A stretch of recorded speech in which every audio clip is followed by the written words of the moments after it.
తెలంగాణ ప్రభుత్వం ప్రతిష్టాత్మకంగా చేపట్టిన మూసీ పునరుజ్జీవన ప్రాజెక్టులో భాగంగా హైదరాబాద్ గండిపేట మండలం మంచిరేవుల గ్రామంలో ఒక అద్భుతమైనటువంటి ఆధ్యాత్మిక ఘట్టం ఆవిష్కృతం కాబోతుంది. దానికి సంబంధించినటువంటి ముఖ్య అంశాలేంటో ఇప్పుడు తెలుసుకుందాం.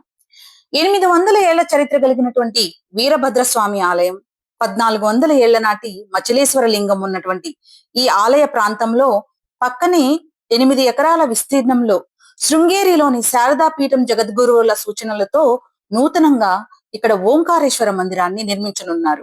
ఈ పనులకు శ్రీ మచిలేశ్వర వీరభద్రస్వామి ఆలయ ప్రాంగణంలో ఈ నెల 28వ తేదీన సీఎం రేవంత్ రెడ్డి గారిచే శంకుస్థాపన జరగనున్నది. ఈ కార్యక్రమంలో శృంగేరి పీఠం ముఖ్య ప్రముఖులు కూడా పాల్గొనున్నారు. యాదగిరిగుట్ట తర్వాత అతి పెద్ద గర్భాలయ గోపురం ఇక్కడే ఉండబోతుంది. దాదాపు 64 అడుగుల ఎత్తున్నటువంటి గర్భాలయ గోపురాన్ని ఇక్కడ నిర్మించబోతున్నారు.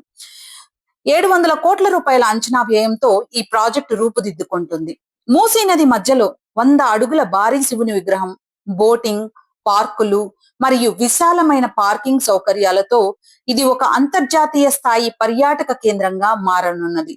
మత సామరస్యానికి ప్రతీకగా మూసీ వెంబడి ఆలయం, మసీదు, గురుద్వార్ మరియు చర్చిలను నిర్మించే లక్ష్యంలో భాగంగా సీఎం రేవంత్ రెడ్డి గారు ఈ భారీ శివాలయ నిర్మాణానికి శ్రీకారం చుట్టనున్నారు.